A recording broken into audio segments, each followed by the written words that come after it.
Abednego était un homme de foi, courageux. Shadrach, déterminé. Meshach, motivé.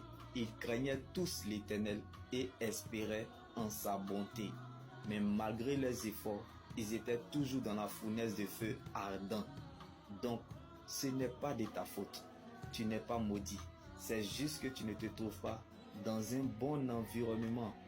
Donc, si tu tiens tellement à rester assez longtemps dans un endroit qui ne correspond pas à ton futur, ce que tu ne veux pas faire dans le calme, tu vas finir par le faire dans les larmes. Comme si tu disais à un Moïse de rester en Égypte. Tu aurais mis du béton sur sa tête. Il va mourir avant son temps parce que sa destinée ne se trouve pas en Égypte. Mais si tu disais à un Joseph de quitter l'Égypte, il va beaucoup pleurer comme Anne. À telle enseigne, tu penseras qu'il est ivre parce que sa terre de bénédiction est l'Égypte. Donc, ne commence pas ce que tu ne peux pas terminer. Comme Elimelech, sans consulter l'Éternel, prit sa femme Naomi et ses 2 fils et alla séjourner dans le pays de Moab parce qu'il y avait de la famine dans le pays. Il mourut, lui et ses 2 fils, et resta Naomi seule. Vaut mieux garder sa paix intérieure que de chercher sa raison.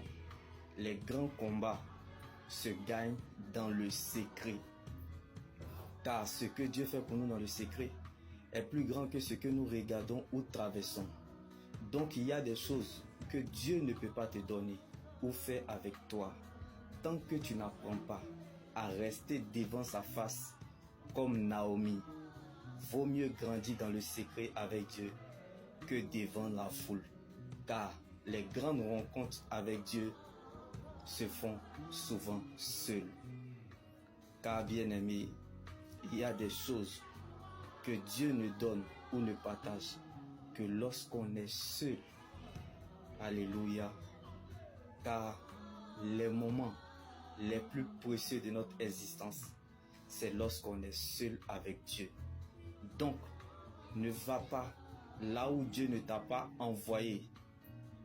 Et, bien-aimé, n'aie pas peur de ce que tu ne peux pas changer.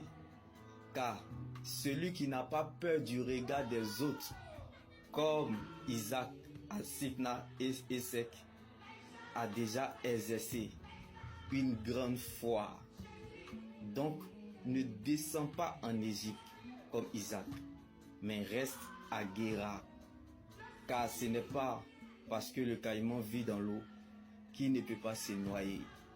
Là où vous n'êtes pas apprécié, là où vous êtes vilipendé, méprisé, oppressé, sous pression, c'est le meilleur endroit pour vous de vivre, afin de prendre des forces, d'être fort et de devenir plus fort. Car c'est dans ces épreuves-là que vous vous construisez sur la route de la vie éternelle. Je peux tomber, trébucher, même les yeux fermés, mais à cause de la parole de Dieu, je continuerai toujours à avancer vers la direction du ciel, car c'est là ma finalité. Donc ce n'est pas la joie du moment qui compte pour Dieu, mais plutôt la finalité de son plan qu'il a déjà établi pour notre vie. Donc la fête changera de camp. Nul ne peut échapper au plan de Dieu. Donc, tant que tu n'as pas encore réalisé le plan de Dieu, tu ne peux pas quitter la scène.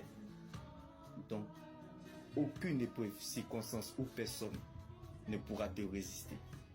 Rien et personne ne pourront empêcher à Dieu d'accomplir sa volonté dans votre vie. Shalom.